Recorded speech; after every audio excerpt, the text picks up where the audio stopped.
Bonjour, je vous retrouve pour Lego Technique, donc, qui est ici. 3 heures de montage en prenant mon temps avec ma fille. On a un très beau mode d'emploi, il faut se mettre un peu dedans parce qu'on a toutes les pièces qui sont indiquées. Mais des fois c'est un peu subtil entre les pièces un peu marron, un peu blanches.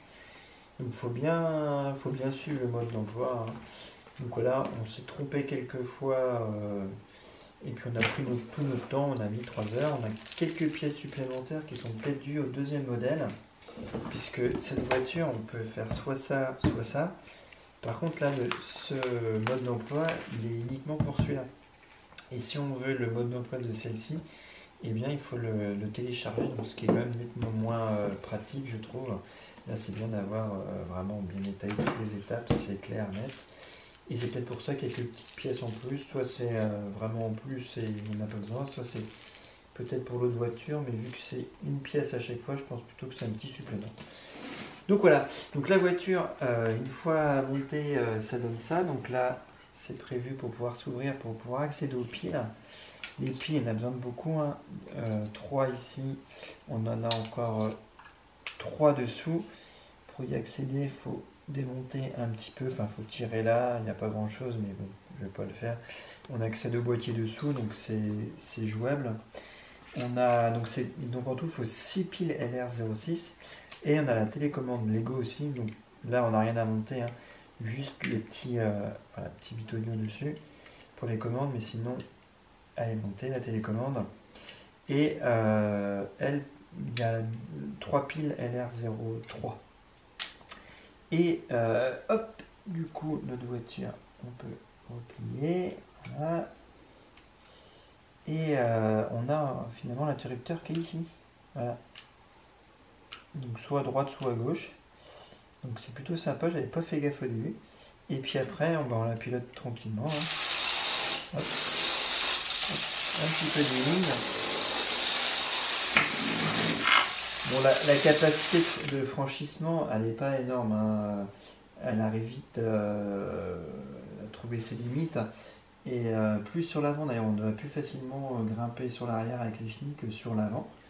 Et si on va vers l'arrière, puis vers l'avant, ça fait du lignes. Voilà. C'est plutôt sympa. On a la possibilité d'inverser les commandes. Et par exemple, là, je vais vers l'avant avec les deux. Voilà. Et si je fais ça, par exemple, il va falloir que j'inverse les commandes pour un... Voilà. Et on peut aussi inverser dans l'autre sens. Donc, enfin, on peut un peu jouer avec la télécommande pour tester différentes possibilités. A noter que mon modèle tire un peu à droite. C'est un peu casse-pied. Bon, c'est pas grave, mais c'est un peu dommage, il tire à droite. Et donc voilà, donc c'est quand même plutôt sympa là. Au début, j'avais pas fait attention à l'interrupteur, je pensais que ça restait allumé tout le temps. Après, je me suis aperçu qu'il y avait un interrupteur.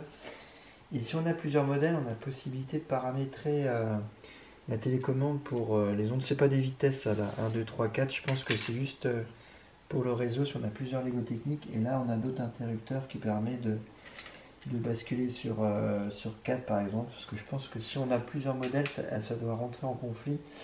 Et les fréquences doivent rentrer en conflit, donc c'est juste une histoire de fréquence, c'est pas du tout une histoire de vitesse.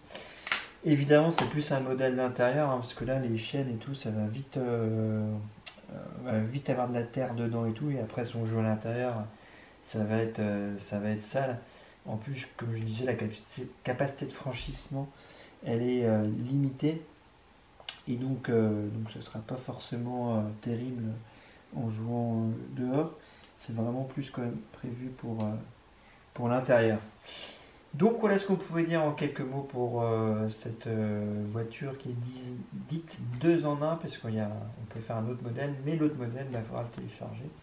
Et c'est un peu dommage. Mais en tout cas, on peut quand même bien s'amuser avec. Hop. Et puis faire du feeling, c'est toujours sympa. Voilà, j'espère que cet aperçu vous aura été utile. Bye bye.